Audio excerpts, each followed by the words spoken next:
টেনশনের বিষয়, যুক্তরাষ্ট্রের মতন একটা রাষ্ট্রের ভেতরে তাদের সামরিক ঘাঁটিতে হামলা হয়েছে। আর আমি যখন নিউজটি করছি, যুক্তরাষ্ট্রের ফোর্ট স্টুয়ার্ট সেনাঘাঁটি এই মুহূর্তে এই এলাকাতে লকডাউন ঘোষণা করা হয়েছে।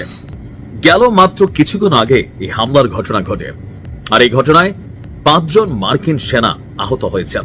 তবে প্রকৃত তথ্য কি সেটা হয়তো আমরা কিছুক্ষণ পর আরো বিস্তারিত জানতে পারবো। এই ঘটনায় আপনার ওই অঞ্চলে সাময়িক লকডাউন জারি করেছে আপনার সেনাবাহিনী। আল জাজিরা এক প্রতিবেদনে এই তথ্য মাত্র আপডেট করা হলো। দর্শক, প্রতিবেদনটি বলছে যুক্তরাষ্ট্রের জর্জিয়া অঙ্গরাজ্য একটা বিশাল অঙ্গরাজ্য, তো সেই জর্জিয়া অঙ্গরাজ্যের ফোর্ট স্টুয়ার্ট সেনাঘাঁটি খুবই গুরুত্বপূর্ণ একটা সামরিক সেনাঘাঁটি, সেই সেনাঘাঁটিতে গুলিবর্ষণের ঘটনা ঘটেছে। আর এই গুলিবর্ষণের ঘটনায় 5 জন সৈনিক আহত হয়েছেন এবং ঘটনার পর সন্দেহভাজন যে হামলাকারী তাকে আটক করেছে সামরিক কর্তৃপক্ষ। সকালের দিকে সেনাঘাঁটির একটি অংশে এক বন্দুকধারী হামলা চালিয়েছে। এই ঘটনায় আপনার গুলিবিদ্ধ সৈনিকদের প্রথমেই ঘটনাস্থলে চিকিৎসা দেওয়া হয় এবং পরে তাদের উইন আর্মি কমিউনিটি হাসপাতালে স্থানান্তর করা হয়। ফোর্ট স্টুয়ার্ট সেনাঘাঁটির পক্ষ থেকে বলা হয়েছে যে সামাজিক মাধ্যমে প্রচারিত তথ্যে জানানো হয়েছে বর্তমানে কমিউনিটির জন্য কোন রকম হুমকি নেই। আসলে কি তাই?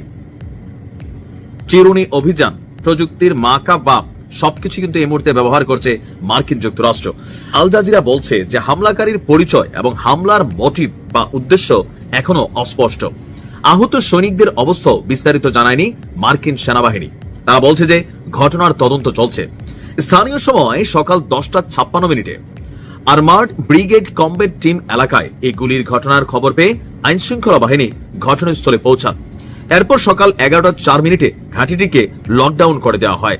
এরপর 11:35 সন্দেহভাজন সে ব্যক্তিকে আটক করা হয়।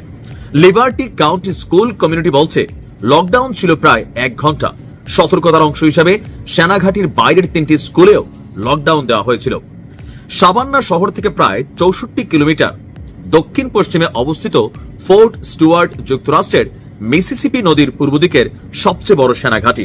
এটি মার্কিন সেনাবাহিনীর 3য় ইনফ্যান্ট্রি ডিভিশনের হাজার হাজার সদস্য এবং তাদের পরিবারদের আবাসস্থল হিসাবেই পরিচিত। এখন জর্জিয়ার গভর্নর ব্রায়ান ক্যাম্প তিনি আপনার শোক প্রকাশ করে বলছেন, আমরা শোকাহত এবং এ নিয়ে ইনভেস্টিগেশন চলছে। পেছনে কে? বিভিন্ন গণমাধ্যমগুলো অলরেডি এই ঘটনার জন্য ইরানকে দায়ী করছেন যে ইরানের গুপ্তচররা অথবা ইরানের সমর্থকরা এই ঘটনা ঘটিয়ে থাকতে পারে। আবার কেউ কেউ বলছেন যে বীরদের কোনো সদস্য অথবা সাপোর্টার এই ঘটনা ঘটিয়ে থাকতে পারে। কিন্তু আমার কাছে মনে হয় যে এরকমও হতে পারে, আবার ডিফারেন্টও হতে পারে। কারণ মার্কিন যুক্তরাষ্ট্রে মাঝে মাঝে তারসিরা মানুষের দেখা মিলে, যারা একমাত্র আমেরিকাতে মনে এই ঘটনাগুলো ঘটে কিনা আমি জানি না, আরো 2-1টা দেশও ঘটতে শুনছি যে স্কুলে গিয়ে বাচ্চাদের উপর বন্দুক চালানো, এয়ারপোর্টে বন্দুক চালানো, বাস স্টেশনে হামলা চালানো এগুলা ঘটে। হয়তো আরো কিছুক্ষণ পর আমরা জানতে পারবো যে ঘটনার পেছনের নায়ক কারা। জাতি হিসেবে আসলে আমাদের আর কাজ নাই, আমাদেরকে চিন্তা করতে হবে আমাদের এনসিপি নেতারা কোথায় যাচ্ছেন, কোথায় খাচ্ছেন, কার সাথে দেখা করছেন। কারণ তাদের উপর এই মুহূর্তে দেশের অনেক কিছু হয়তোবা নির্ভর করছে। কিন্তু দায়িত্বশীল এই মানুষগুলোর অদায়িত্বপূর্ণ অপেশাদারিত্বপূর্ণ আচরণ নিয়ে মানুষের মধ্যে জল্পনা কল্পনার যেমন সৃষ্টি হয়েছে, তেমনি টেনশন দেখা দিয়েছে খোদ প্রশাসনের ভেতরেও। দৈনিক যুগান্তরের করা এক প্রতিবেদন বলছে যে এই মুহূর্তে গোয়েন্দা নজরদারিতে আছেন এনসিপির 5 জন কেন্দ্রীয় নেতা, হাসনাত আব্দুল্লাহ, সার্জিস, নাসির পাটোয়ারি, তাসনিম জারা এবং তার স্বামী খালিদ সাইফুল্লাহ। পরিস্থিতি এমন পর্যায়ে পৌঁছেছে যে ডিজিএফআই সেনাবাহিনীর যে গোয়েন্দা সংস্থা এবং এনএসআই সহ একাধিক গোয়েন্দা সংস্থার সদস্যরা গত 2 দিন ধরে নেতাদের প্রতিটি গতিবিধির উপর নজর রাখছেন। শুধু নজরদারি নয়, গোপন বৈঠকের গুজব, বিদেশি কূটনীতিকদের নাম ঘিরে সামাজিক যোগাযোগ মাধ্যমে ছড়িয়ে পড়া নানা তথ্য আর কেন্দ্রীয় কার্যালয় থেকে কারণ দর্শানোর নোটিশ সব মিলে এনসিপি নেতাদের যেই রিল্যাক্স সফর কক্সবাজারে, সেই সফরটিকে ঘিরে এক ধোঁয়াশা এবং কৌতূহল আপনার দেখা দিয়েছে। এর মাঝখানে গতকালকে নিউজটি দিয়েছিলাম যে প্রথমে তারা যেই অত্যাধুনিক হোটেলে উঠেছিল সেখান থেকে তারা ত্যাগ করে 1:15টার দিকে সেই রিসোর্ট ত্যাগ করেন। এরপরে কলাতলির শালিক রেস্টুরেন্টে মধ্যাহ্নভোজ সারেন এবং বিকেল 3টার দিকে উঠে পড়েন শহরের অভিজাত হোটেল প্রাসাদ প্যারাডাইসে। আকস্মিক এই স্থান পরিবর্তন এবং মানে তাদের যে অ্যাক্টিভিটিস এগুলো নজর এড়ায়নি স্থানীয় প্রশাসন এবং রাজনৈতিক মহলের মধ্যে। আসলে কি চলছে, কি লুকুচ্ছেন, নাকি এই পরিস্থিতি তৈরি করে তারা মজা পাচ্ছেন যে পুরো দেশবাসীর কনসেন্ট্রেশন নিচ্ছেন? কারণ ইদানিং তো আর অন্য কোনো কাজ দিয়ে কনসেন্ট্রেশন নেওয়া যাচ্ছে না।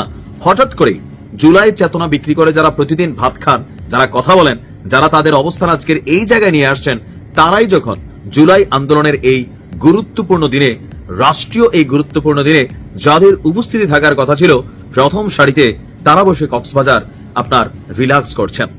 দলটির পক্ষ থেকে কারণ দর্শানোর নোটিশ জানানো হলেও আমার ধারণা এখন পর্যন্ত তারা প্রাসাদ প্যারাডাইসে আছেন, তারা জান্নাত ভোগ করছেন। কারণ এই জুলাই তাদেরকে জান্নাত ভোগ করার সুযোগ দিয়েছেন।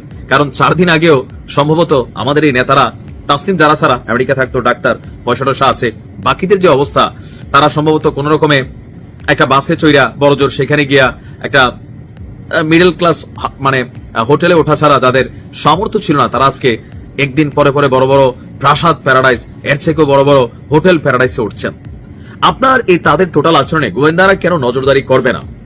কারণ আমিও আসলে বুঝি না যে কেন এই সফর আপনাদের কি বোধগম্য হয়, যে আসলে কি চলছে, এনসিপির 5 কেন্দ্রীয় নেতা কি করতে চাচ্ছেন বা কি ঘটাতে চাচ্ছেন, অথবা দেশের মধ্যে আসলে নতুন কোনো টার্নিং পয়েন্ট আসতেছে কিনা। সময় হয়তো সবকিছুর উত্তর দিবে।